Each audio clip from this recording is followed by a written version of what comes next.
Kitchen एक ऐसी जगह है जहाँ पर ना चाहते हुए भी हमारा बहुत सारा टाइम वहीं पर ही गुजरता है। तो क्यों ना हम अपने किचन को कुछ ऐसा बना लें जहाँ पर हमारा दिल भी लगे, और जब हम अपने किचन में काम करें ना तो हमारे काम भी आसान हो, हमारा मूड भी बहुत ही अच्छा सा रहे। Hello guys, once again welcome back to my channel. कैसे हैं आप सब? हमेशा की तरह आज कुछ ऐसे आइडियाज़ आपके साथ शेयर करूंगी, बिल्कुल आसान से, जिनको यूज़ करके आप अपने किचन को बहुत ही अच्छी तरह से ऑर्गेनाइज कर सकते हैं। तो यहाँ पर आप देख सकते हैं मेरे पास एक लॉन का पीस है, और ये मेरे पास कुछ फोम के पीसेस हैं जिनको मैंने सोफ़ा कवर में भी यूज़ किए थे, और यहाँ पर मेरे पास बस छोटे छोटे से ही पीसेस हैं। इन्हीं के साथ मैं आज काम चलाने वाली हूँ क्योंकि ये ऐसे ही पड़े हुए थे और ज़ाया भी हो रहे थे। तो बस इनको मैंने इस तरह से कट कर लिया है, और ये जो कपड़ा है ना, इसके मैं 4 पीसेस करूँगी। तो इसको मैंने 4 फोल्ड करके इस तरह से रख दिया है। अब ये मैंने एक मेजरमेंट ले ली है, आप अपने अकॉर्डिंग इसको बना सकते हैं। मैंने इसको रख के और इसके ऊपर इस तरह से कटिंग की है, थोड़ा सा एक्स्ट्रा कट किया है ताकि इसमें फोम भी लगाएंगे, उसके ऊपर सिलाइयाँ वगैरह होंगी ना, तो ये थोड़ा सा कपड़ा श्रिंक हो सकता है। अब ये जो 2 पीसेस है ना, इनके सेंटर में ये जो ब्लू कलर का कपड़ा है ना, इसको मैंने रखा है। तो इसके ऊपर क्विल्टेड किया हुआ था तो मैंने एज इट इज़ रहने दिया। मैंने कहा कोई दिक्कत नहीं है, तो मैं ये कपड़ा ब्लू वाला निकालती नहीं हूँ। तो बस किसी तरह से मैंने इसको इसके ऊपर सेट किया है। अब इसके ऊपर दूसरा जो लॉन का पीस है ना, वो मैं रख दूंगी और इसके ऊपर मैं सिलाइयाँ लगा दूंगी। तो कुछ इस तरह से एक पीस तो मैं रेडी कर दूंगी। अब जो दूसरे लॉन के 2 पीसेस है ना, उनको मैं फिलहाल तो एक ही ये पीस मैंने लॉन का ले लिया है, उसके ऊपर ये क्विल्टेड फोम का पीस मैंने रख दिया है। अगर आपके पास इस तरह का फोम मौजूद नहीं है तो कोई और कॉटन का कपड़ा आप रख सकते हैं या राइस बैग भी लगा सकते हैं। मेरे पास तो आज ये पीसेस ऐसे ही पड़े हुए थे, तो मैंने इस तरह से फोम के साथ ही इसके ऊपर सिलाइयाँ लगा दी हैं। इसके ऊपर मैंने लाइनिंग नहीं लगाई है, एक पीस के ऊपर मैंने लाइनिंग लगाई है और दूसरे पीस के ऊपर मैंने एज इट इज़ इस तरह से सिलाइयाँ लगा दी हैं। अब ये जो रफ एजेस जितनी भी थी उनको मैंने कर दिया है कट, और यहाँ पर आप देख सकते हैं कितने छोटे छोटे से पीसेस के साथ भी मैंने इसको बना दिया है। तो इस तरह से ही हम अपने घर पे ना बचत कर सकते हैं, क्योंकि ये ऐसे ही ज़ाया हो जाते, कचरे में चले जाते, तो इनको भी आज मैंने रीयूज़ कर लिया है। तो अब ये जो सेकंड राउंड पीस है ना हमारे पास, इसके ऊपर मैंने लाइनिंग साथ इसीलिए नहीं लगाई है क्योंकि हम इसके ऊपर जिप लगाएंगे, और जिप है ना उसको हम नीटनेस के साथ और छुपा के लगाने के लिए हमें इस तरह से इस पीस को बनाना होगा। तो अगर आप चाहें तो लाइनिंग लगा के साथ में इसको क्विल्टेड बना सकते हैं, लेकिन ये जो आइडिया है ना, ये बेस्ट है। तो दूसरा जो लॉन का पीस था उसको भी मैंने सेंटर में कट कर लिया, और क्विल्टेड पीस को भी मैंने सेंटर में इस तरह से कर दिया है कट। अब ये मेरे पास ये जिप पड़ी हुई थी, ये जो जिप है ना आपको हर लेस की शॉप पे इजीली मिल जाएगी, और इसको मैंने रनर के साथ ही लगाया है, और बस इस तरह से इसको उल्टा करके इस पीस के ऊपर रखूंगी और उसके ऊपर मैं दूसरा जो पीस है उसको रख दूंगी और स्ट्रेट एक सिलाई लगा दूंगी। अब इस तरह से सिलाई लगाने के बाद इसको मैंने इस तरह से मोड़ दिया है, और इसके ऊपर मैं टॉप स्टिच लगा दूंगी ताकि एक फिनिशिंग के साथ जिप लग जाए। तो टॉप स्टिच भी मैंने लगा दिया। अब मैं यहाँ पर एक पिन लगा दूंगी ताकि जो कपड़ा है ना इधर उधर हिले जुले ना और सिलाई के ऊपर नीचे आ ना जाए। वैसे तो पिन लगाना इतना ज़रूरी नहीं है, लेकिन काम है ना वो अच्छी तरह से करने के लिए और हेसल फ्री करने के लिए इस तरह से छोटे छोटे से हैक्स अगर आप अप्लाई करें ना तो हमारे काम बहुत ही आसानी से हो जाते हैं। अब दूसरे पीस को मैंने इसके ऊपर रखा है जिप के साथ ही, और सेम मेथड के साथ मैंने लाइनिंग रख के और इस तरह से इसको रेडी कर दिया है। और अब इसके ऊपर भी एक मैं टॉप स्टिच लगा दूंगी और उसके बाद पिन भी लगा दूंगी, क्योंकि इसके ऊपर हम मज़ीद काम करेंगे तो ये कपड़ा इधर उधर हो सकता है। तो बस दोनों साइड से टॉप स्टिच लगा के और पिन्स मैंने लगा दी हैं, और उसके बाद ये जो जिप थी ना एक्स्ट्रा, इसको मैंने इस तरह से सेंटर में लेकर आई हूँ ताकि ये कट ना हो जाए, और उसके बाद मैंने साइड से इसको कट करके बिल्कुल इक्वल कर दिया है। और यहाँ पर आप देख सकते हैं ये कुछ इस तरह से दोनों पीसेस हमारे पास रेडी हो चुके, और अब उसके बाद इसके हैंडल्स बनाएंगे। तो इसके हैंडल्स बनाने के लिए 4 इंच की विड्थ मैंने ले ली थी, और इसकी जितनी लेंथ है ना उसकी अकॉर्डिंग ये पीस मैंने कपड़े का ले लिया था, और कुछ इस तरह से सिलाई लगा के दोनों साइड्स पे मैंने इसको रेडी कर दिए हैं। तो इसको बनाना बिल्कुल ऑप्शनल है, लेकिन इस तरह से अगर हम चीज़ों की छोटी छोटी बातों का ख्याल रखते हैं ना तब भी हमारी चीज़ें हैं ना एक तो खूबसूरत भी बनती हैं, उसके साथ साथ जो मार्केट में मिलती है ना उससे भी कहीं ज़्यादा अच्छी बन जाती हैं। तो यहाँ पर ये दोनों हैंडल्स मैंने रेडी कर दिए हैं और अब यहाँ पर आप देख सकते हैं जिप से तकरीबन 1 इंच की मैंने गैप दी है और इस तरह से इन दोनों को मैं लगाने वाली हूँ। तो यहाँ पर भी पिन्स लगा दी थी ताकि मैं साथ ही एक ही सिलाई के साथ इन हैंडल्स को भी लगा दूं। अगर आप चाहें तो पहले टांके लगा के हैंडल्स लगा सकते हैं। और यहाँ पर आप देख सकते हैं इस पीस को मैंने इसके ऊपर रखा है और इसके अराउंड पूरा मैं सिलाई लगा के इसको कवर कर दूंगी। और यहाँ पर मैं इसकी फाइनल मेजरमेंट्स भी आपको बता रही थी। तो इस तरह से जब फोम लगता है ना उसके बाद थोड़ा सा कपड़ा श्रिंक हो जाता है। तो जब भी आपको कोई क्विल्टेड पीस रेडी करना हो ना तो थोड़ा सा 1 इंच के जितना एक्स्ट्रा ज़रूर लीजिएगा, कटिंग में भी चला जाता है कपड़ा।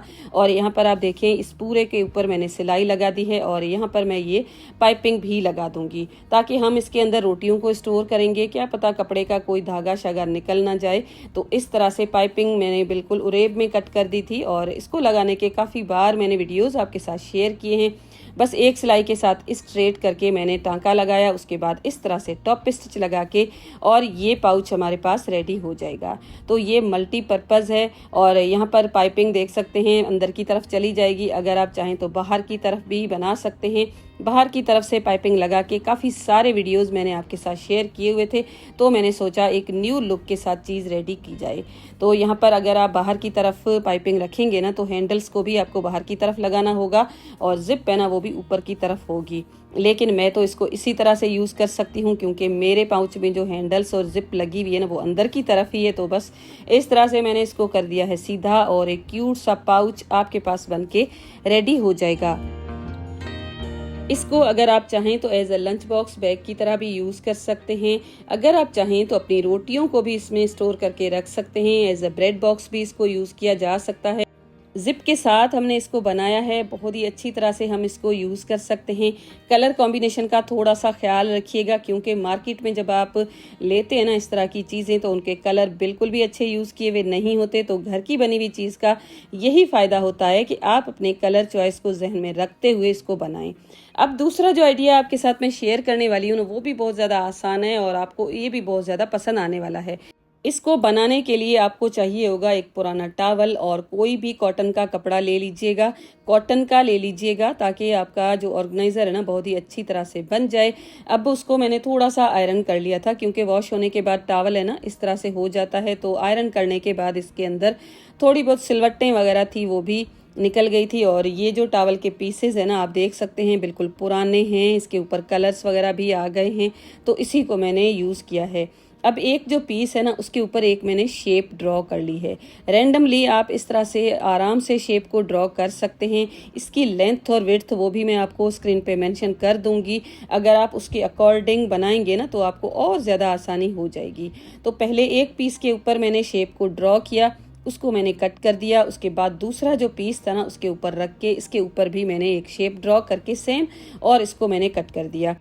तो इन दोनों पीसेस को डबल करके एक साथ भी कट किया जा सकता है, लेकिन मैंने एक एक करके आपको समझा दिया है ताकि आपको इजीली समझ आ जाए। तो लास्ट वीडियो में मुझे एक कमेंट आया था कि आपके पास जो मशीन है ना जिससे आप सिलाई लगाते हैं वो कौन सी है और आप किस तरह से उसको यूज़ करती हैं, क्योंकि उनके पास जो मशीन है ना वो हाथ वाली ही है। मेरी भी बिल्कुल सिंपल सी ही मशीन है। इसके अंदर जो मोटर लगती है ना वो आपको मार्केट में इजीली लगा के दे सकते हैं। जो मशीन वगैरह के काम करते हैं ना उनके पास स्विंग मशीन की भी मोटर होती है, वो आपकी मशीन में भी इजीली लग जाएगी। अगर आप मार्केट में पता करेंगे ना तो इस तरह के शॉप्स आपको इजीली मिल जाएंगे। अब उसके बाद दूसरा मैंने पीस ले लिया था कॉटन का, उसको भी सेम इसी की साइज़ के अकॉर्डिंग कट कर दिया और ये भी मैं 2 पीसेस लेने वाली हूँ। अब ये जो 2 पीसेस है ना इसके ऊपर मैं फोम लगाने वाली हूँ क्योंकि टॉवल तो मेरे पास ख़त्म हो चुका है, छोटा सा ही था। तो अगर आप चाहें ना तो यहाँ पर टॉवल लगा के उसके ऊपर भी सिलाइयाँ लगाई जा सकती हैं। मेरे पास ये 2 फोम के पीसेस थे, इन दोनों में से आपके पास कोई भी हो ना वो आप यूज़ कर सकते हैं। मैं इस तरह से इसके ऊपर रख के और इसके ऊपर सिलाई लगा दूंगी। फोम को पहले मैंने कट नहीं किया था, सिलाई लगाने के बाद जितना भी एक्स्ट्रा फोम वगैरह है उसको मैं कट करके बिल्कुल इक्वल कर दूंगी।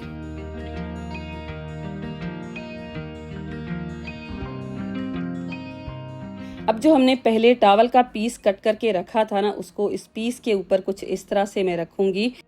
और उसके बाद सेंटर में एक मैं निशान लगा दूंगी और उसके बाद यहाँ पर आप देख सकते हैं तकरीबन 5 से 7 सेंटीमीटर के जितनी मैंने गैप दी है दोनों साइड्स पे, और इस तरह से 2 मैंने मार्क्स लगा दिए हैं। और उसके बाद यहाँ पर मैं इसकी कटिंग कर दूंगी। सेंटर का थोड़ा सा पीस होगा ना उसको मैं निकाल दूंगी ताकि ये थोड़ा सा फिनिशिंग के साथ बने और इसकी लुक है ना और अच्छी आए। और बस इस तरह से मैंने दोनों साइड्स पे इन पीसेस को कट करके निकाल दिया है। और उसके बाद कुछ इस तरह से इसके ऊपर फ्रंट से मैं सिलाई लगा दूंगी। सिलाई लगाने के बाद ये दोनों पीसेस कुछ इस तरह से हमारे पास आ जाएंगे। इसी तरह से आपको छोटे पोट होल्डर्स मेरे चैनल पे मिल जाएंगे जिनके ऊपर मैंने यहाँ पर पाइपिंग भी की थी। उनका डिज़ाइन है ना थोड़ा सा डिफरेंट है और इसकी साइज़ है ना थोड़ी सी बड़ी बनेगी। इसको मैंने स्पेशली ओवन के लिए बनाया है। माइक्रोवेव में जब बच्चे कोई चीज़ रखते हैं ना तो उनके हाथ निकालते हुए जल जाते हैं, तो ये जो साइज़ है ना बिल्कुल परफेक्ट है। तो इसकी फ्रंट साइड है ना वहाँ पर तो मैंने टॉप स्टिच लगा दिया था। अगर आप बिल्कुल बिगनर्स है ना तो इसकी चारों साइड्स पे एक सिलाई लगा सकते हैं। उसके बाद दूसरा जो पीस हमने रेडी करके रखा था उसके ऊपर भी ये मैंने टॉवल रख दिया है और इसको मैं चारों साइड से सिलाई लगा दूंगी। अब ये सिलाई भी इसके ऊपर लग चुकी और अब इन दोनों को कुछ इस तरह से इसके ऊपर रखेंगे और एक सिलाई लगा के इसको हम कवर कर देंगे। तो पिन्स भी मैंने लगा दी हैं ताकि आपको छोटी छोटी सी बात है ना वो भी आराम से समझ आ जाए। और अब यहाँ पर ये सिलाई भी लग चुकी है। अब हम इसके ऊपर पाइपिंग लगाएंगे। तो पाइपिंग लगाने के लिए तकरीबन 1.5 इंच के जितनी मैंने पट्टी ले ली थी, थोड़ी सी ज़्यादा इसीलिए ली है कि जो फोम वगैरह है ना उसके साथ पाइपिंग थोड़ी सी विड्थ में ज़्यादा चाहिए होगी। अगर आप चाहें तो 2 इंच के जितनी पट्टी ले सकते हैं। और उसी के साथ साथ एक लूप भी लगाएंगे। उसके लिए भी एक 2 इंच का कपड़ा मैंने ले लिया था, उसकी दोनों साइड से सिलाई लगा के एक छोटी सी स्ट्रिप मैं रेडी कर लूँगी। अब ये जो पाइपिंग के छोटे छोटे से पीसेस थे ना उनको भी मैंने जोड़ दिया। इनके ऊपर मैंने आयरन कर दी है ताकि एक सिलाई लगाना थोड़ा सा आसान हो जाए। तो पाइपिंग की विड्थ को आप जहन में रखते हुए ले लीजिएगा। अगर आप छोटी लेंगे ना तो पाइपिंग करने में थोड़ा सा मसला हो सकता है, क्योंकि जहाँ पर हम ये पाइपिंग लगाएंगे ना वो कपड़ा हमारे पास मल्टी लेयर्ड है, तो उसके लिए पाइपिंग के लिए भी थोड़ा सा एक्स्ट्रा कपड़ा चाहिए होगा। तो एक साइड से मैंने आयरन कर दी। इस तरह से ये पाइपिंग की पट्टी मैंने रेडी कर ली। अब ये जो लूप हमने बनाया था ना उसको कुछ इस तरह से यहाँ पर मैं रख दूंगी, पिन में लगा दूंगी। उसके बाद चारों साइड से मैं पाइपिंग लगा दूंगी। तो पाइपिंग को लगाने के लिए पाइपिंग का जो कपड़ा है ना उसको मैंने नीचे की तरफ रखा था। उसके बाद उसको ऊपर की तरफ फोल्ड करके उसके ऊपर मैंने एक टॉप स्टिच लगा दिया है। अब ये जो पोट होल्डर्स है ना ये रेडी हो चुके हैं। इनको आप जिस तरह से चाहें यूज़ कर सकते हैं। अगर आप चाहें तो इस तरह से भी यूज़ कर सकते हैं, अगर आप चाहें तो पाइपिंग को बाहर की तरफ भी रख सकते हैं। तो इसको मैं यूज़ करके भी आपको दिखा देती हूँ। इसकी साइज़ है ना थोड़ी सी बड़ी बनी है। तो क्या होता है ना अक्सर माइक्रोवेव में जब हम कोई डिश रखते हैं ना काफ़ी ज़्यादा गर्म हो जाती है, हाथ भी जलने लगते हैं। तो उसी के लिए मैंने इसको बनाया है। बेकिंग करते हैं तब भी हमें बड़े बड़े ग्लव्स चाहिए होते हैं, तो उसके लिए तो ये है ही बेस्ट। एक ही मैंने बनाया है। अगर आप चाहें तो सेम मेथड के साथ 2 भी बना सकते हैं। और इसको होल्ड करना काफ़ी ज़्यादा आसान है। अगर आपके पास डिश कोई शीशे वगैरह की है ना तो भी गिरने विरने का कोई चांस ही नहीं रहेगा। तो अगर आप चाहें तो इसको एज अ टॉवल की तरह भी यूज़ कर सकते हैं। देख सकते हैं इसमें आप अपने हाथ वगैरह भी पहुंच सकते हैं। तो मल्टीपर्पज़ है। अगर आप चाहें तो काउंटर टॉप पे थोड़ी सी चीज़ वगैरह गिर जाती है तो उसको क्लीन करने के लिए आप इसको यूज़ कर सकते हैं, क्योंकि टॉवल का मटेरियल है, उसके साथ साथ कॉटन भी है। और अगर आप चाहें तो इसको एज अ हॉट पैड भी यूज़ कर सकते हैं। इसके ऊपर आप अपने गर्म यूटेंसिल्स को भी रख सकते हैं। तो बस अब हम बिल्कुल वीडियो की एंड की तरफ आ चुके हैं और मैं चाहूँगी यहाँ पर आपसे इजाज़त। आई होप हमेशा की तरह आज का वीडियो भी आपके लिए बहुत ज़्यादा यूज़फुल रहा होगा। अगर आपको यूज़फुल लगा है तो प्लीज़ वीडियो को लाइक ज़रूर कर लीजिएगा, साथ साथ कमेंट करके बताइएगा। वीडियो को शेयर लाजमी कर लीजिएगा अपनी फैमिली एंड फ्रेंड्स के साथ, और उसके साथ साथ सब्सक्राइब करके बेल का आइकॉन हिट करना बिल्कुल भी ना भूलिएगा। अपना बहुत सारा ख्याल रखिएगा और उसके साथ साथ मेरे लिए भी बहुत सारी दुआएं कीजिएगा। मिलूंगी ऐसे ही वीडियो के साथ। Thanks for watching, take care and bye bye.